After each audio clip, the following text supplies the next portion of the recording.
So welcome to the third session of the first studio. Again, the studio, you guys all know this, what are the studios about? It's not a polished talk. Studios have the aim to discuss and prove trial readiness tools and methods.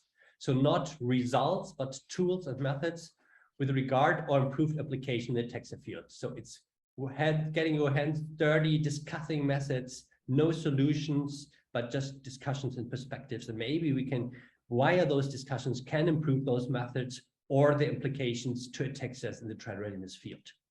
So that's different to all the other workshop formats, conferences you need. It's really on methods.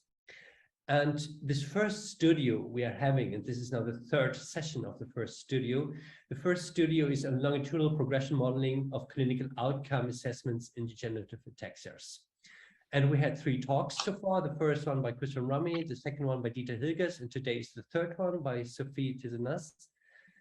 Just as a very ultra brief, and so this probably is wrong summary, but just to give you some context.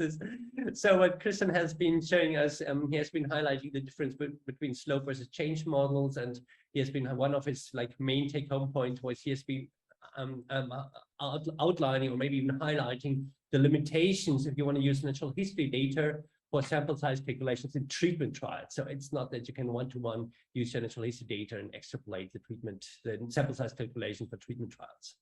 So those were 2 of the points he was making. Dieter was more focusing on natural history modeling only, so that didn't have focus a lot on treatment trials. And one of his take-home messages was that for natural history modeling, different type of linear mixed effect models will be helpful. So that is if you want to do natural history modeling, focus on linear mixed effect models. That was at least one of his perspectives or suggestions. Today, we are going to see what Sophie has to say. And if I got Andreas and Sophie right, let's see whether I'm right or not, is what Sophie might want to make the point, but see whether it's right or not. She might still outline some options for how you might still make some informative use of natural history data for treatment trials. So you don't need to put them in the waste bin altogether, but you might use natural history data for treatment trials. Point number 1. What Sophie will secondly outline is how you can integrate additional biomarkers and outcome domains into progression trajectories, and thus which might even help to improve statistical power. And she will show some models and statistical models which might deal with the problem of linearity or of linearity problems from the SERA. So those are 3 points, and amongst probably many Sophie is going to make. But I think this helps you a little bit to get a gut feeling on those 3 different talks we were having today. I think there's no need to introduce Sophie. I mean, she's one of the lead statisticians in the Ataxia field, and I think most of the important scarce statistical work, be it on the SERA, be it in certain trials, this is always, at least in part, being done by Sophie. So you guys probably know her. No need to introduction. Great to have you, Sophie. Thanks for joining, leading the third session. Sorry. So thank you, Matthis, and thank you, Andreas, for inviting me to speak about modeling of progression. And as Matthis said, I try to introduce you an alternative method to the linear mixed model and how to use this modeling to design a clinical trial. And the application I will show today will be on Alzheimer, except one slide, which will be on SARA. So the problem is we have a score, for instance, the weight that is measured during the time, and we want to model the evolution of the subject. If we just consider the age, is not a good marker of disease progression, as for a given age, there is a large variance for the score in a population. But knowing the value of a subject for a given age, how can we predict the future progression? That will be one of the points that I will try to answer today. And the second point is how to extend to multiple biomarkers to study, to jointly study several biomarkers, because linear mixed model are hard to extend to multiple biomarker evolution. So this is summarized in this slide that is a little bit busy, but I will explain everything. Starting on the top left of the screen, you have the data from one subject with the dotted for two different biomarkers, one in blue, one in orange, and in plain line you have the model that are fitted on a population, and you have the projection of the evolution of the subject on this score. You can see that here there is discrepancy between both. So how this plain line can fit to the subject? It's possible thanks to the three parameters that are shown on the graph on the right. First, we can translate this curve to fit with the subject. And this is the parameter that is called TO for time shift. The second point is that the evolution can be different in terms of speed from the population, from the model, and that's modeled with one parameter, that is the acceleration factor. Here the subject have slower progression than the model. And the last parameter is only available when you have at least two biomarkers.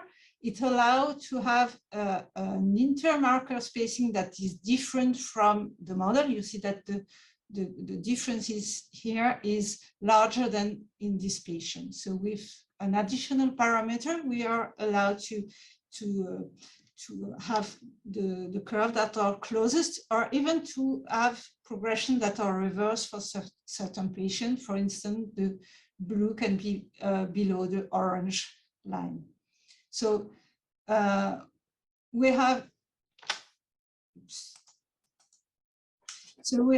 we have several patients, patient A, B, and C, we can, with these three parameters, estimate the individual progression and altogether estimate the progression at the population level. Indeed, all these parameters are estimated together, and we have a way to minimize the error that are done by the model, and we can on this model look if the model fit correctly and converge. So that's the proposed model. You can see that here the curves are logistic curves that fit well with scores, because subject goes from a baseline value to an upper value, from ceiling to ceiling. So that's a good model when you have scores. Here an example with 4 scores on memory, concentration, praxis, and language. And you can see with the little arrow how you can modify the curves based on the 3 parameters I said, I presented before: the time shift, the accelerating or acceleration factor, and geometric pattern are the same as intermarker spacing. Here there are 2 intermarker spacing because there are 4 curves. And I show you that again.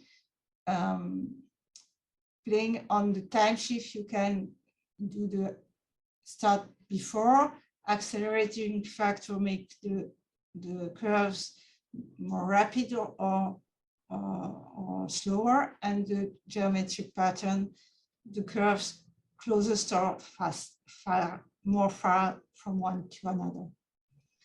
So with the model, we can adjust for age at onset, for pace of progression, and for disease presentation, that is the timing of onset of each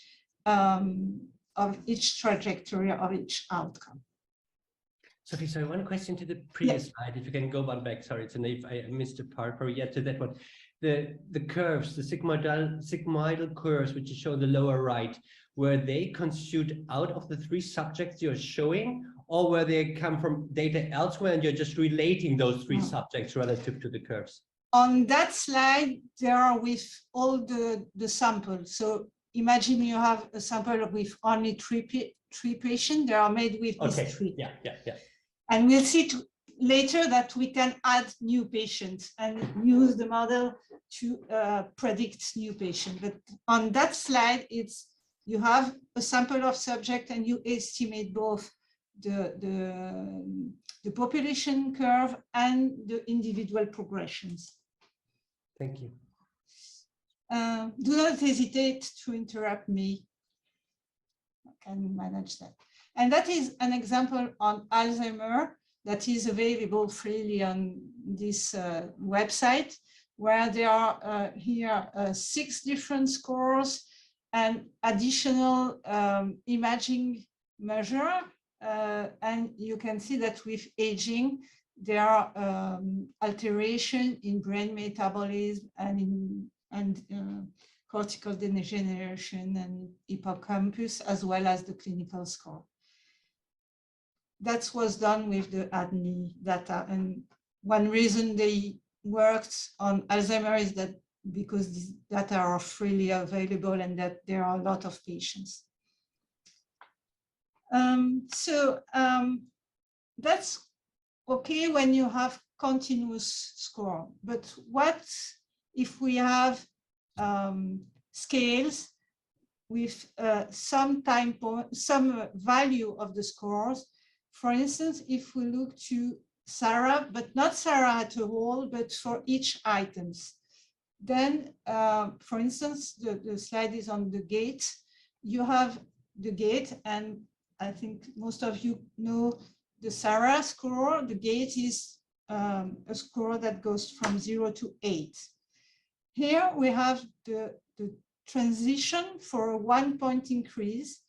When you go from 0 to 1, it's the orange curve. So in mean, it's around 30 years old on the sample, from 1 to 2, from 2 to 3, etc. And you can see from the left panel that the curves are not equally spaced. There are some that are closest and others that are more far from one to another. And you have this quite the same representation on the left, on the right, sorry, where the distance between the 2 curves is the plateau on the curve. So it's the evolution of the Sarah from 30 to 60, 70 years old. And you can see how the Sarah gait progress in a sample of subject. What we can see, so it's 2 different representations of the same information. What we can see is that in the middle of the scale, the plateaux are very small, while at the beginning, at the end, the plateaux are larger. So this means that the progression is not linear.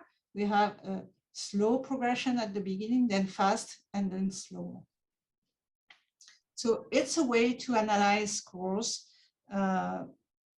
with more information than just the model I presented here. So we have a model, whether it's treated, whether data are treated as continuous or ordinal, where we can go with this data.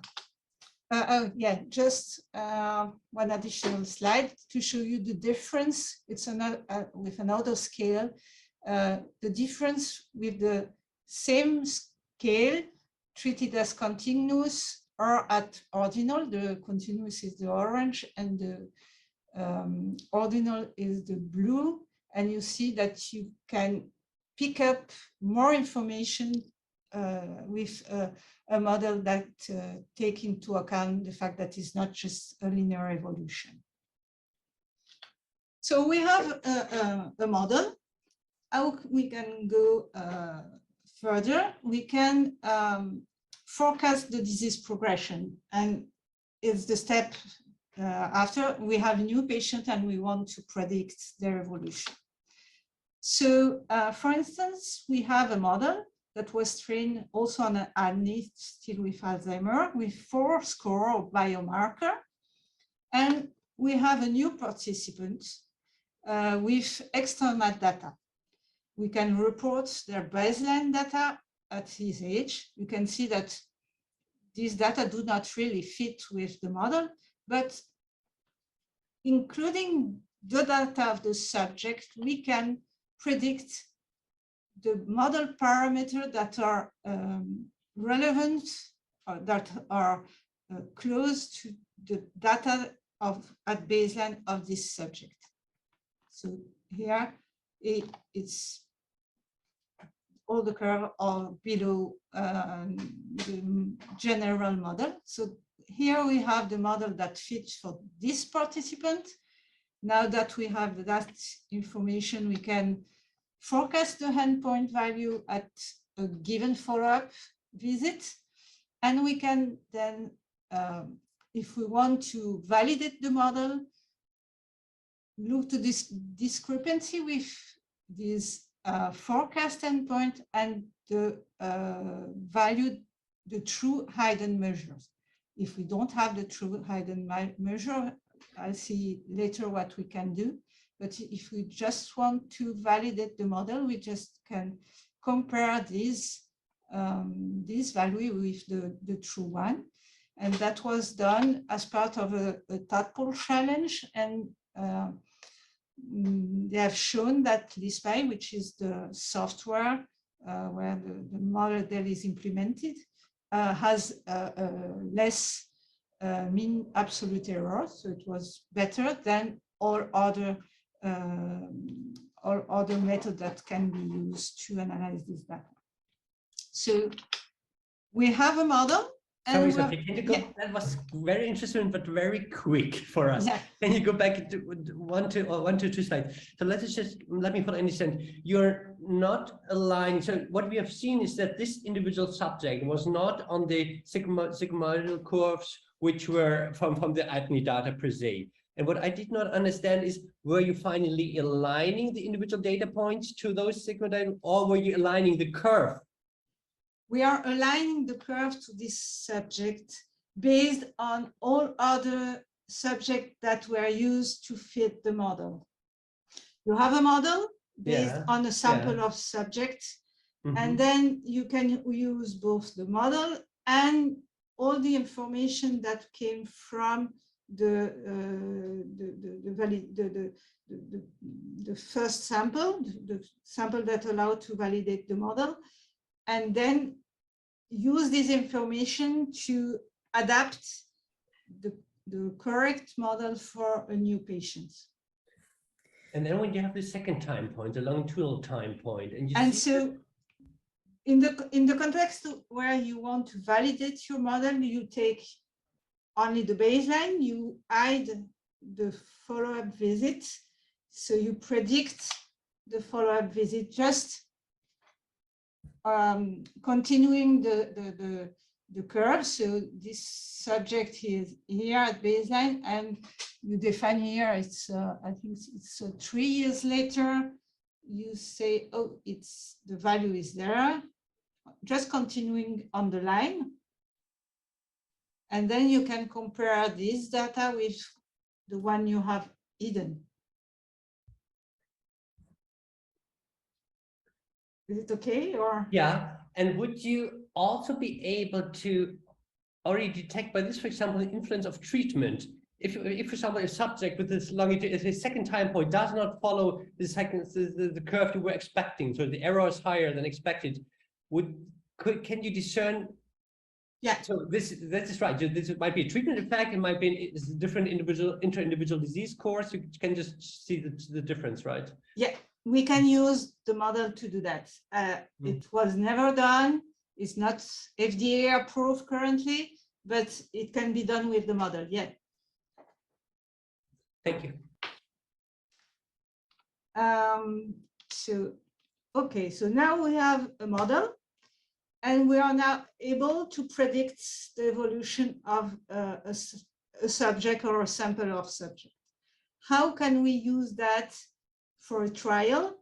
And I won't show you what you are suggesting, Matthis, but it's really, we can do that in the future. Currently is before the trial, how we can select participants at entry of the trial. And to do that, then they were still in the context of Alzheimer's disease.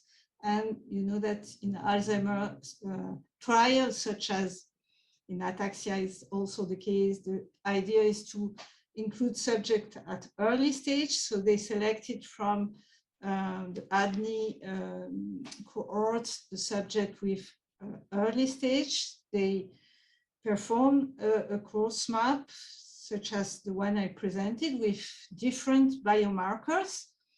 And then they looked to the evolution of two outcomes, but we can just pick one. For instance, MMSE, that can be the primary outcome of a trial.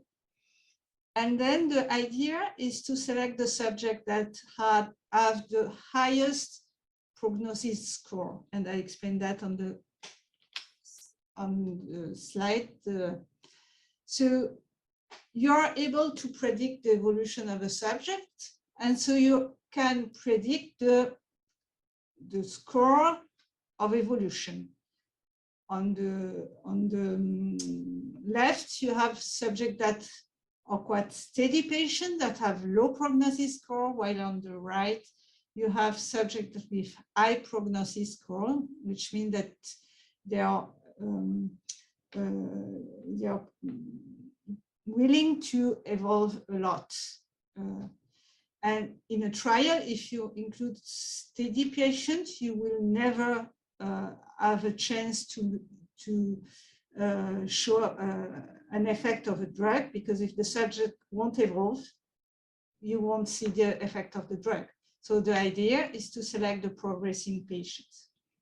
And so we can use the model to select only this progressing patient to be included in the model. So doing exactly what I've shown there, but there you don't have the true hidden measure. You just have the value of baseline and forecast the endpoint and select the subject that are prone to evolve the most. And so they have done that on Alzheimer and look for sample size calculation. And the results are quite encouraging, because they try to emulate a emerge trial, and doing that selection, they can gain quite half of the subject. If we are looking for a 22% of change with the MMSE, we can include 750 patients instead of 1,300, sorry. And it's the same if we take another outcome. Indeed, that selection, you need to select a lot of patients, but then to include really in the trial only fewer subjects, and so gain some subjects that are not included, and in that case increase the power. So this is course map, allow a lot of things. They allow to forecast clinical endpoints or imaging biomarker up to 5 years in time. It was shown at least in the Alzheimer's field. They are allowed to show the progression of patients respect to a reference population, and it is what you said Matthis, the reference population can be without drug and see the position after a drug. And it allowed to select progressing patients so that we can decrease the requested sample size for trial. And to end with the topic of today, longitudinal progression modeling, from my point of view, they can be used to learn the natural history, to plan a trial. For the moment, I suggest to analyze the trial as a change model, but to analyze the trial with this model, I think we need to check to check if it's really more powerful than just the change model, and I don't have the answer today. And that's all for today. So open to any question. Thanks a lot, Sophie. I like the style you were presenting it with concrete examples and very illustrative. Still, sometimes I'm still trying hard to follow, so I might not have understood everything, but I think that is really what the discussion is now for. And Andreas and me will both moderate the discussion. The one question we were having is, can you, probably you can, but I mean, what all you were showing was depending that the existing data sets from which you established your sigmoidal reference curves you were able to create them. And then in order to, for example, to reference the individual subject to, or to calculate the sample sizes to. However, can you give us a gut feeling, like how many patients would be needed? Of course, this needs to the outcome, the reliability of outcome. But this, I know, just coming from the Ataxia field, and then you see those AGI numbers, you see those 700,000 in the AD trial, to say that's never possible. Can we do this with 100 SCAR3 patients? Would that work? Definitely, we will try. To be honest, I'm quite new to this model, and we tested them on some SCAR data with students, and we tested also on Cadazil data, and we had 100 or 200 of subjects, I think. But it depends also on the number of visits. If you have a lot of visits, it's okay. If you are thinking of prospects with 3 time points and 100 of subjects, I hope we will be able. I don't have the answer currently. But could you give us, from a statistical point of view, could you give us what are the constraints? Which parameters do you have to take into account in order to be able to make a gut feeling whether this will work or not? Just take the variability of the score. What are the parameters we should be looking at to find out, would 100 or 1,000 patient be enough? The first thing is to see if the model converge. So we have way to look to the conversions, which it's behind that there is a Bayesian model. So the model do a lot of trial, and then it change a little bit the values and etc. And then it arrive at a steady point where the model do not change anymore. And that's what we call convergence. And we look if we are arrived at convergence or not. And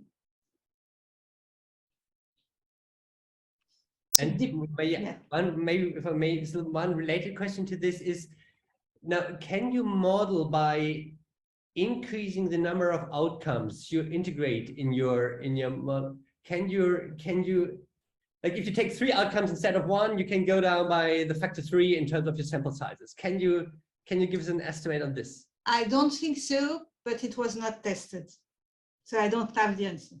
But I don't think so. I think that adding endpoint, adding biomarker or scores, add values, add information on the model, and so it's better than having only one marker.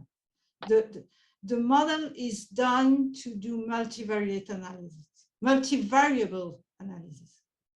But could one take, for example, the AGI data set, which you have just shown, in order to model this? If you include MRI plus include NFL, how much can you improve this? That would be possible, right? Yeah, I don't know. Whether it's done. You have a lot of ideas for my future master. Thank you. Andreas. Yes, that was actually also my question. It's this method looks like a magic box to some extent, and if you look at the model presentation, I just realized that you have 3 parameters in the model for each subject. So this gives this model an incredible parameter space, and this, I mean, I have just this limited statistical knowledge, but you always told that you should be careful with the number of 3 parameters, that you don't cause overfitting. So my whole concern is exactly this type of simulations. I would like to see test, retest performance in cohorts, and simulations like changing the number of patients, changing the number of follow-ups, and changing the number of parameters to get a better glimpse on the meta performance of such a model, and before everything disappears behind this magic box. This model comes from the AGI field, and in the AGI field, they don't manage too much this kind of thing. So I think they never looked to that. Okay. Because I mean, I'm just taking up the threads that have been mentioned. Matthis was, I think you were pointing to the possibility of applying this even in N-of-1 therapy context. So what if you have enough longitudinal data of very few patients? Can you use this model to even perform N-of-1 trials? No. You can say, well, given No. this historical data, is the time course of this single patient significantly different from a historical control? Oh, if you have historical control and then you have the model, you can do an N-of-1, because you just compare one subject with a model. But to obtain the model, you need a lot of subjects or data points.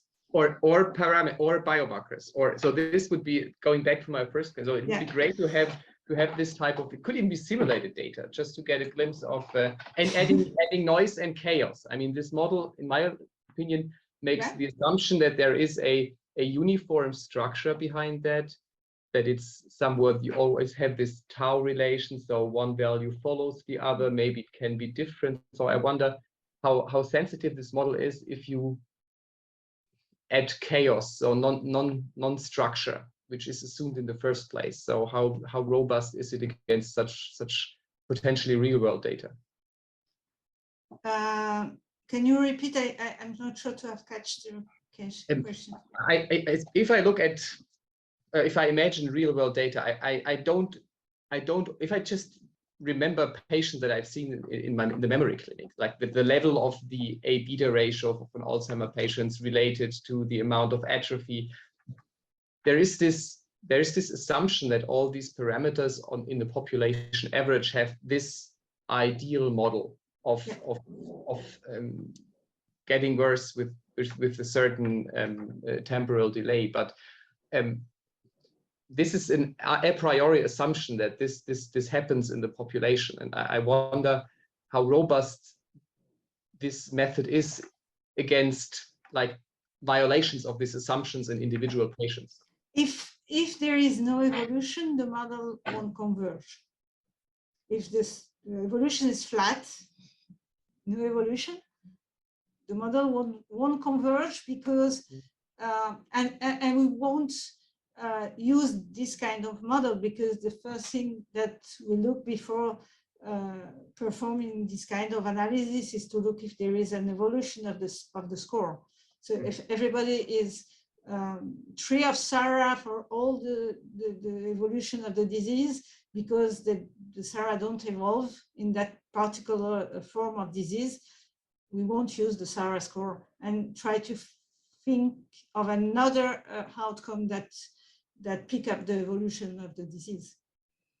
So the question is still which outcome are relevant in a given disease. the model is important, but the outcome is crucial.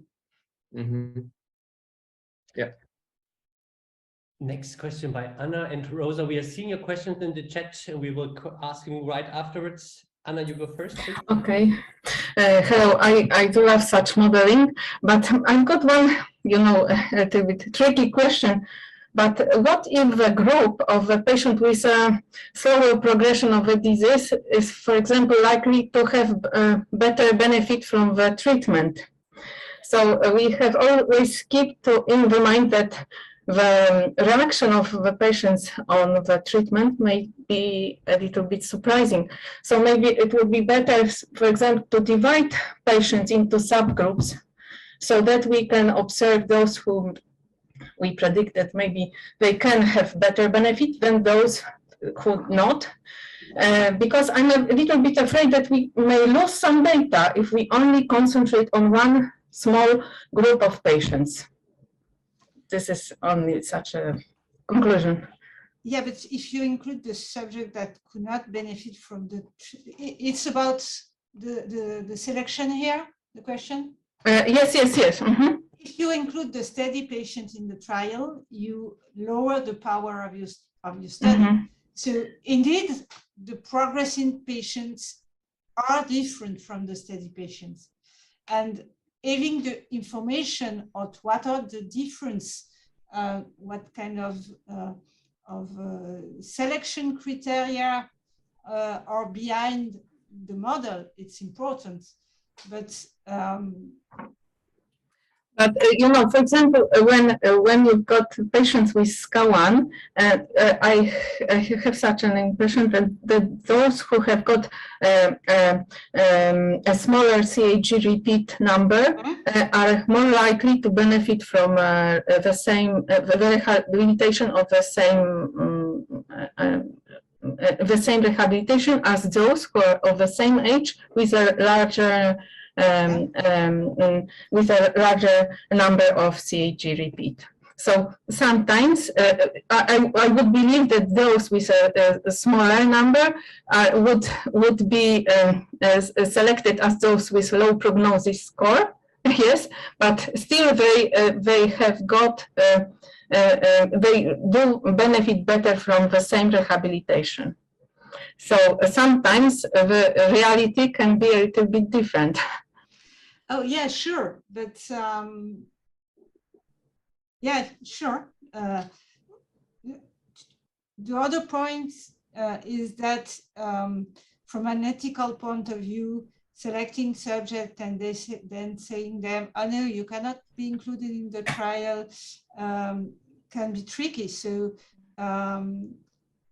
in that kind, if that kind of stratification is done in a trial, I think we need to think of an option for the patient that are in the study group. Mm-hmm. Yeah. Okay, thank you. And the platform trial are there for that. Mm-hmm, mm-hmm. Thank you, Anna. I think platform trial is an interesting idea that we have.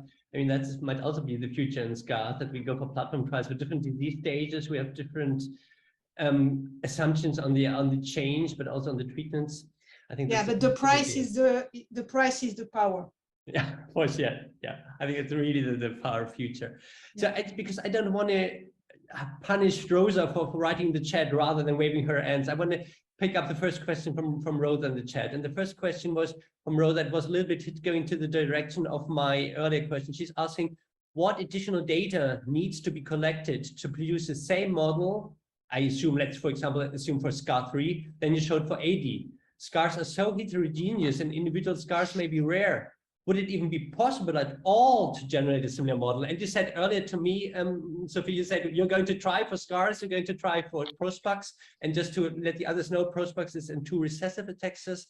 One is SPG7, the other one is RSAX. But Sophie, could you be more specific? So just giving Rosa some hope, is it possible? And if so, why do you think it's possible with numbers like 70 to 200 patients? Why are you confident that it might be possible? First, because we have sample larger than that number, because in SCAs, in particular in SCA3, we already have data with more than 100 subjects. So we have the old cohorts, and there is the REDISCA project currently with more than 100 subjects. So we will apply this model on the REDISCA data, and there are more than 100. In the REDISCA project currently, we have clinical score and MRI scores. And we will try with that. We have few biomarker, but hope to have more.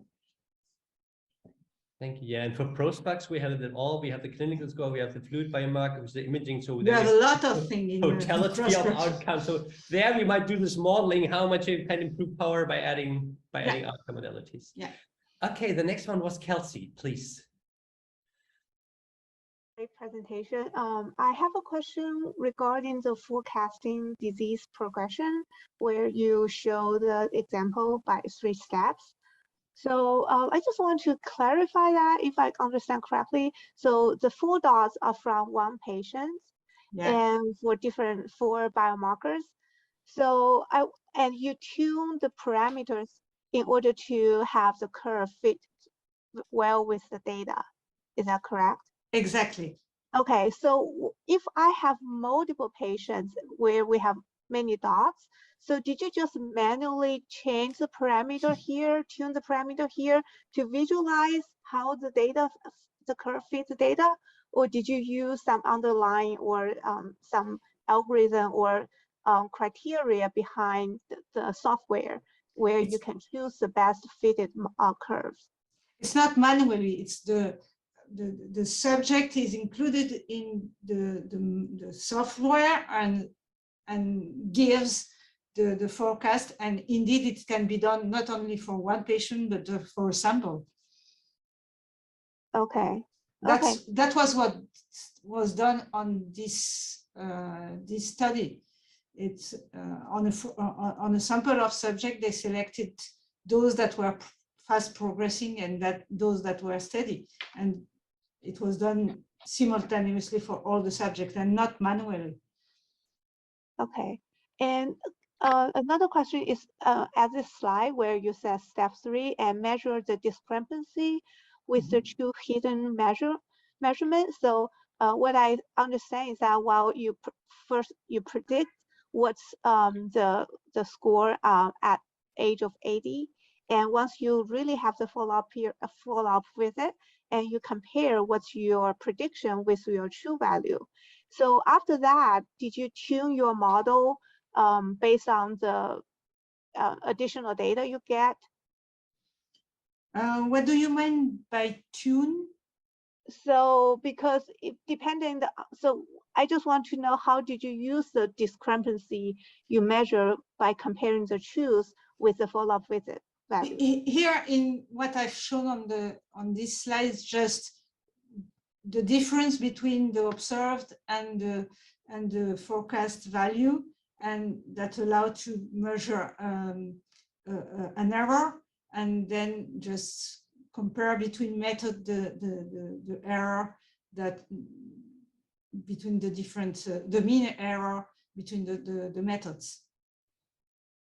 But I think the objective is that the mean error between is as slower as possible, so it goes down to 0.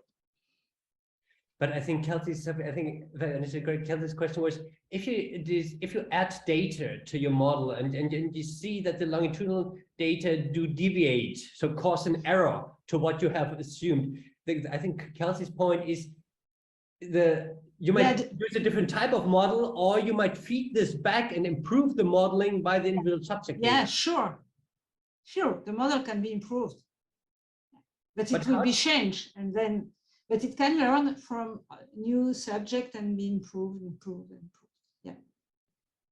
Okay, thank you. Andreas. I have 2 questions. One relates to what we've just discussed in the past minutes. We are always looking at these mean curves for illustration purposes. At the end, if you showed us the prediction interval, would it be the same across the complete severity of the disease, or because we think those that are less they change less on the mean curve are less informative. But what if the model would be less variable in its prediction in that stage? Can you comment on how the variability behaves? You can add variability around this curve, and it's not the same across the disease. Okay, so it's for illustration purposes. It's just we look at the means. Yeah, I didn't show everything that can be done with this model because it would take 2 hours at least, and I don't know all what this model can do. So, but you can add some confidence interval around the curves. Okay, because I could imagine that a patient might have less change, especially at the beginning, but if a pre-symptomatic scar patient changes from 0 to 1 in its gait, this might be something really robust because there's little variability in this stage. So that's the background of my question. So and I don't want to. My next question would rather be on a meta level. So if there are more statistical details, I'm happy to postpone my question. My question would be, the nice thing in this model is that we would be able to incorporate different outcome measures. So it might be a clinical one, a digital one, a biofluid one, imaging one. I asked this yesterday, but just in the whole group now. Does the Alzheimer field have experience on what regulatory authorities think of that? So what if we included 1 or 2, but let's not say include, let's be provocative. What if we hijack 2, 3, or 4 more biomarkers?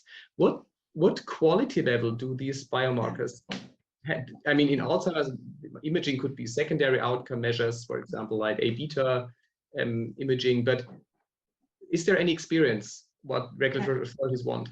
So the answer of regulatory authorities, no, I don't think they have said anything about this, but the objective here is not to use this model as to analyze the primary outcome. It's to select the subjects that are then analyzed in the trial with the primary outcome that can be the MMSE as usual, or any outcome that is relevant. But we are dealing with rare diseases, so picking even fewer patients in a rare disease, I mean, we have to be really optimistic that the prediction confidence you gain really kind of outweighs balancing it against the loss of data. The model can also allow to choose the right endpoint for the trial, with the endpoint that will evolve the most in the interval of age of severity of the subject that are included in the trial. Because I think we can see that on the Alzheimer example. You see that some curves evolve before and other after. So if you include a young patient, you won't choose the green dotted this line, but more this one. And in the reverse, at the end of the evolution, if you have a drug for more advanced subject, you will choose that. So the model can allow to choose the outcome. So basically what you say is that you can use this approach to select your study cohort, but at the end of the day, you would apply a standard statistical confirmatory analysis as you would do in any other trial. So we're not talking about using this model and adding treatment as an additional factor to prove effectiveness of therapy. Today, I would say yes, but in the future, hopefully we can use that, but it has to prove that is more efficient than the usual way.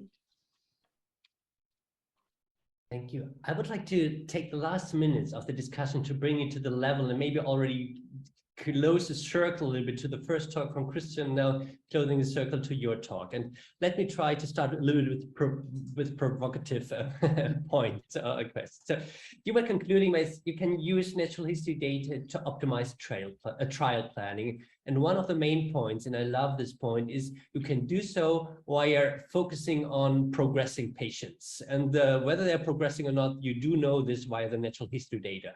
And then you take this substrata of patients which you expect to be progressing in the trial period, and you focus on those ones rather than the other ones. And Rosa, just looking at the SCAR trials, this is nothing we have done so far in the SCAR. For example, the SCAR3 trial, we're focusing on the early ones, but the early ones might or might not be the progressing ones. If we're lucky, they are. If we are unlucky, they are not, or only a subset of them will be. So that's certainly a second variable to look, and I love this, Sophie. However, now the big however, the other points which Christian were making in his talk is where still the extrapolation of sample sizes from natural history data are limited. They are still still true, right? For example, and Rosa has been highlighting this in the chat. She says clinical trials have a short duration of less than 2 years, and there's a placebo effect. And for those, of course, natural history data, by being natural history data, can still not deal. So this is still what limits the trial size planning based on natural history data, right? The shorter duration but in particular the placebo effect. This is still the unknown variable you cannot control for, right? Yeah.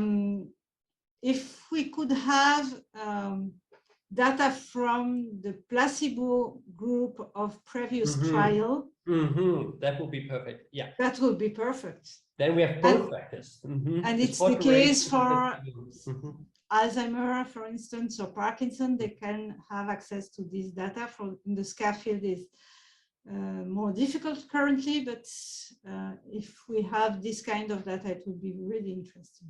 And the other neurodegenerative diseases, Alzheimer's and ALS, they've been doing so many of those trials, and this is, I don't know. What do you see, Christian? What do you think, Christian, if listening to this? Would you agree to this? Could this be focusing on the moving patients and the score moving patients? Could this be a substantial asset to still use natural history data for treatment trial planning? What do you think, Christian? Or do you still think it's? No, I think this is the work that has been done. The work that has been done in Alzheimer's is very impressive, but we need to keep the perspective of what we are trying to do. I mean, how many Alzheimer patients are there in the US? A couple of million. So that's not really what's going to help us with the relatively few patients that we have. And I don't think that we don't know which patients progress. We could improve that if we had more biomarkers like NFL levels of everyone or more patients. We could probably predict it better, but I also don't think that that's the key problem that we have. The key problem is just something inherent of the disease. It progresses very slowly, and the day-to-day variability of a patient is large, and we have few of them. So I think we know at what stage patients start to progress quicker, and when, well, if we take the SARA, it's the sigmoidal curve we've been discussing now for a long time. So to find those patients that just are starting to have walking problems until they are just about to lose ambulation, that's the range where we need to look.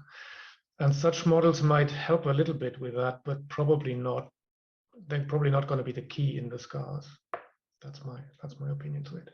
In Alzheimer's, the results are certainly very impressive. So I enjoy these models, but they're not what we need, I think. That's my perspective. Yeah. Sophie, what do you think?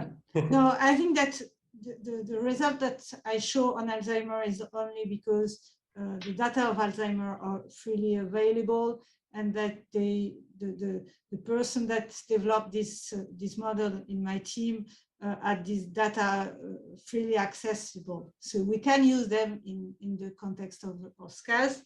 I agree with Christian that the outcomes we have currently are difficult to use because of the low variability, all of the slow progression and high variability. But we need to, we need to have the good outcome. what I said previously, we currently don't have the perfect outcome in SCAS. And the model can allow to find it.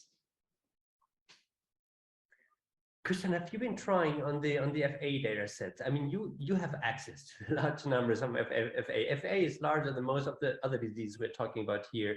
Have you been trying to come up to similar modeling with different outcomes in the FA? Well, let's say with a clinical outcome with MRI and maybe a fluid biomarker. Have you been trying to do so for FA?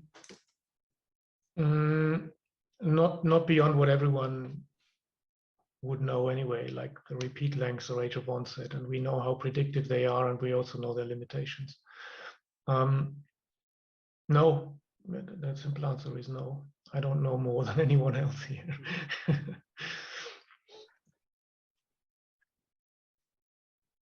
Okay, are there any more questions? Any more thoughts, ideas, comments?